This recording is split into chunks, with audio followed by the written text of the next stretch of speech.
Shaheen education trust और Shaheen falcon education trust दोनों एक ही हैं, लेकिन लोगों को दोनों ही ट्रस्ट धोखा दे रहे हैं। इन इदारों के ताल्लुक से तहकीकात करने के लिए मरकजी हुकूमत से शिकायत की गई है। इस बात की इत्तला समाजी कारकुन सैयद अशरफ ने दी है। उन्होंने बताया कि शाहीन एजुकेशन ट्रस्ट और शाहीन फाल्कन एजुकेशन ट्रस्ट दोनों एक ही हैं, लेकिन लोगों को ये धोखा दे रहे हैं। मुस्लिम समाज के बच्चों को मुफ्त तालीम देने के नाम पर ये इदारे मरकजी और रियासती हुकूमत से करोड़ों रुपयों के फंड्स लूट रहे हैं। जिन बच्चों के नाम पर हुकूमत के फंड्स आ रहे हैं, इन फंड्स को बच्चों पर खर्च नहीं किया जा रहा है। ट्यूशन फीस की अदायगी नहीं हो रही है, बल्कि बच्चों से ही उल्टा ट्यूशन फीस लिया जा रहा है। तलबा से पैसे लूटे जा रहे हैं। शाहीन इदारा जात बच्चों के मुस्तकबिल के साथ खिलवाड़ कर रहा है। मजीद इन्होंने कहा कि शाहीन इदारे मुफ्त तालीम के नाम पर तो औकाफी इदारों की इमलाक हासिल कर रहे हैं, लेकिन इस इमलाक का किराया नाक के बराबर है, जबकि तलबा को भी मुफ्त तालीम नहीं दी जा रही है। बेंगलुरु जैसे शहर में दारुसलाम में महज 3 रुपये फ़ी फीट का किराया अदा करते हुए 25,000 स्क्वायर फीट की जगह हासिल की गई है। बीदर में भी कई एकड़ औकाफी ज़मीन को शाहीन इदारा जात ने गैर कानूनी तरीके से कब्जा किया है। सैयद अशरफ ने प्रेस कॉन्फ्रेंस में मजीद बताया कि तमाम मामला की जांच करने के लिए हमने मरकजी हुकूमत से रुजू किया है। कौम का इदारा होते हुए शाहीन इदारा जात जिस तरह से कौम की इमलाक और कौम के बच्चों के मुस्तकबिल के साथ खिलवाड़ कर रहा है, इससे कौम को नुकसान हो रहा है। सैयद अशरफ ने अपनी प्रेस कॉन्फ्रेंस में मजीद क्या कहा, देखें तफसीली तौर पर। शाहीन एजुकेशन ट्रस्ट और फाल्कन एजुकेशन ट्रस्ट दोनों एक ही, ये बड़ी ही चालाकी से जो है ना मुसलमानों को बेवकूफ बनाया जा रहा है। तो ये लोग जो है ना बिल्कुल मुकर गए और इनको जो है ना अल्लाह रसूल का कोई डर है नहीं। जब आपने एक वादा किया तो वादे के मुताबिक आपको चलना चाहिए।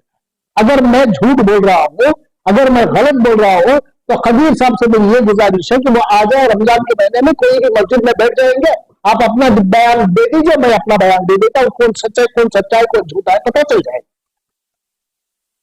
और ये दोनों एक ही थैली के चट्टे बट्टे हैं। ये दोनों फाल्कन, ये सब बेवकूफ बनाने की बातें। रहा अब बीदर की लैंड का, बीदर की लैंड जो है ना 12 एकड़ 11 कुंटे है वो, अब वो जमीन उनके पास है। इस पे जो है ना वक्फ बोर्ड ने नोटिस भी इनको जारी किया है और ये गलतियां ये कर रहे हैं और हमारे बच्चों के साथ जो है ना ये उनके फ्यूचर के साथ ये खिलवाड़ कर रहे हैं और उनको खिलवाड़ करने नहीं देंगे। मैंने इनसे अपील की है, वक्फ बोर्ड से, सीओ से, यह कहा है कि आप फौरी तौर पर इन चारों प्रॉपर्टीज के लीज को जो है ना टर्मिनेट करें।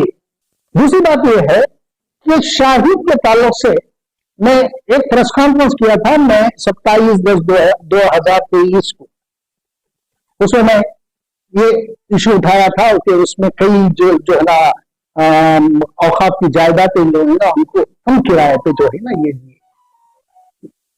लीज पे दिए हैं, कम किराए पे, इलीगल लीज था उनका सब। उसमें जो है ना क्या होगा, जब मैं 27/10/2023 को जब मैं एक प्रेस कॉन्फ्रेंस किया तो उस टाइम पे जो है ना उनके लीडर से जो है ना मेरे पास फोन आया, खबीर साहब का। दूसरे दिन मेरे पास फोन आया, क्योंकि कई लोग मुझे कहने लगे, कई लोग आप प्रेस वाले भाइयों ने भी मुझसे कहा कि आप खामोश क्यों हो गए, क्यों काम नहीं कर रहे, क्यों शाहीन का मसले को आपने छोड़ दिया। मैं छोड़ा नहीं था, मैं इंतजार कर रहा था, मैं एक झूठे वादे में आ गया था। तो खबीर साहब का मेरे पास 27 या 28/10 को मेरे पास फोन आया और उन्होंने मुझसे कहा कि अशरफ साहब आप बजा करें, आपने सही कहा है कि वो औकात की जायदाद। मैं जो है ना आपको 2-3 दिन का मुझे वक्त दीजिएगा, मुझे मालूम है वो जो है ना दरगाह की जगह है, मैं वापस कराऊं। अब मुझ पर भरोसा रखिएगा। मैं उन पर भरोसा किया। उसके बाद जो है ना मैं खामोशी इख्तियार किया। उन्होंने कहा कि मैं यूएस जा रहा हूं, यूएस जाके आने के बाद फौरन जो है ना हम लोग इस पर बैठ के बात कर लेंगे और मैं मेरे भाई और मेरे भतीजे को दोनों को मैं समझाता हूं कि वो जो जायदाद है वो औकात की जायदाद है, औकात को वापस करनी है, मैं कराऊंगा। तो 2 नोटिस ऑलरेडी आप इश्यू हो चुके हैं। एक नोटिस है 26/9 को, दूसरी नोटिस है 25/11 को। 2 नोटिस ऑलरेडी आ चुके हैं। अब वो जो है ना डेमोलिशन के लिए अल्लाह कंस्ट्रक्शन डिक्लेयर कर दिया, अब डेमोलिशन के लिए वो लोग आ जाए। हाँ, आला अफसरों को बोल के उसके रोकथाम किए हैं, इंशाअल्लाह देखेंगे। अगर ये चीज वापस वक्फ बोर्ड में आ जाती है, तो मैं ये कोशिश करूंगा कि उसे नक्शा पास करके कुछ फाइन डालना पड़ेगा, वो डलवा के ये करके जो है ना उसे उस बिल्डिंग को बहाल करेंगे। जब तक इनके पास है हम नहीं करेंगे कुछ। वापस वक्फ बोर्ड में आ जाए तो हम पूरा उस कोई भी खर्चा उनका नहीं है, हम अपने हाथ से खर्च करेंगे और वहां जो है ना उसे इलीगल जो है ना उसको इंशाअल्लाह लीगल करके देंगे। उसके बाद जो है ना एक और प्रॉपर्टी हमारी उनके पास है दारुस्सलाम की, 25,000 स्क्वायर फुट। ये थर्ड फ्लोर भी इन्होंने जो बनाया उसमें इलीगल, उसे भी परमिशन नहीं। ये पूरे इनके धंधे जो है ना इलीगल है, लीगल कुछ भी नहीं है इनके पास। ना इनके पास कोई लेबोरेटरी है, ना इनके पास कोई लाइब्रेरी है, ना और कोई है। एक्सेस स्टूडेंट्स ये एडमिट करते हैं, एक्सेस स्टूडेंट एडमिट करके दूसरे कॉलेजों में भेजते हैं। अभी देखिए कुछ बच्चों को जो है ना इन्होंने मदनी हाई स्कूल में ट्रांसफर किया, एडमिशन तो ये ले लिया, पैसा ये ले लिया, उसके बाद जो है ना अब एग्जाम दिला रहे हैं, एडमिशन उनका एग्जाम दिला रहे हैं मदनी हाई स्कूल में। तो हमारे बच्चों के फ्यूचर के साथ क्यों खेल रहे हैं आप? इनका जो इनटेक है, इनके पास 2 ही कॉलेज है, मेरे पास उसके ये है 2 कॉलेज है, इन्होंने 4-5 कॉलेजेस चला रहे हैं इलीगल। 2 कॉलेजेस है, परमिशन सिर्फ 2 कॉलेजेस का है इनके पास, लेकिन चला 5 रहे हैं। कैसा चला रहे हैं? एक्सेस एडमिशन करते हैं, वहां देते हैं कोचिंग क्लासेस, दूसरे कॉलेजेस को भेज के एग्जामिनेशन देते हैं।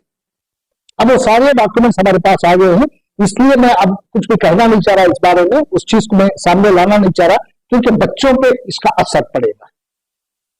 बच्चों के एग्जाम हो जाए उसके बाद मैं इस चीज को सामने लाऊंगा।